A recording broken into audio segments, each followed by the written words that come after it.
16वीं सदी में फ्लोरेंस में लियोनार्डो द विंची की कार्यशाला इतिहास में कला और वैज्ञानिक नवाचार का एक प्रमुख केंद्र थी। हालांकि लियोनार्डो का अधिकतर समय मिलान में बीता, जहां वे मिलान के ड्यूक लुडोविको स्फोर्जा की सेवा में थे, फिर भी उन्होंने अपने करियर के प्रारंभिक और बाद के वर्षों में फ्लोरेंस में महत्वपूर्ण समय बिताया। उनकी कार्यशाला न केवल उत्कृष्ट कृतियों के निर्माण का स्थान थी, बल्कि नए कलाकारों के प्रशिक्षण का भी केंद्र थी। उनकी कार्यशाला की विशेषताएं: 1. बहुविषयक कार्य। लियोनार्डो की कार्यशाला एक ऐसी जगह थी जहां कला और विज्ञान का मेल होता था।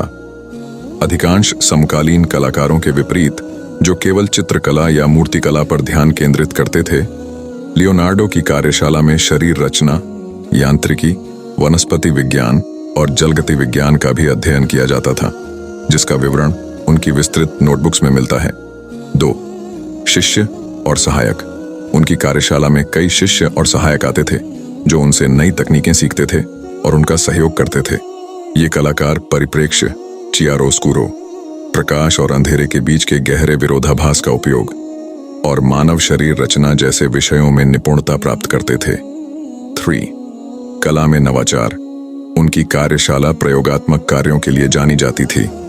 लियोनार्डो के चित्र जैसे द लास्ट सपर और मोनालिसा अपने विशेष संयोजन, मानवीय अभिव्यक्ति और वातावरणीय परिप्रेक्ष्य के लिए प्रसिद्ध हैं। 4. तकनीकी परियोजनाएं। पारंपरिक कला से इतर लियोनार्डो की कार्यशाला में उड़ने वाली मशीनें, सैन्य हथियार और वास्तुशिल्प संरचनाओं की डिजाइनिंग भी की जाती थी। उनके स्केच में कई आविष्कार और सिद्धांतिक विचार थे जो उस समय के लिए बहुत आगे थे, हालांकि उनमें से कई उनके जीवन काल में निर्मित नहीं हो सके। 5. मेडिची परिवार से संबंध। फ्लोरेंस के प्रभावशाली मेडिची परिवार के साथ उनके संबंध भी थे, जो कला के बड़े संरक्षक थे।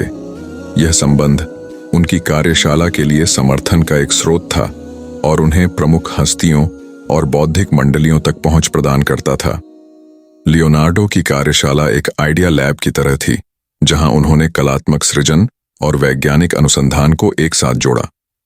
यह उस समय की अन्य पारंपरिक कलाकार कार्यशालाओं से भिन्न थी, जो मुख्य रूप से कला निर्माण तक सीमित रहती थीं।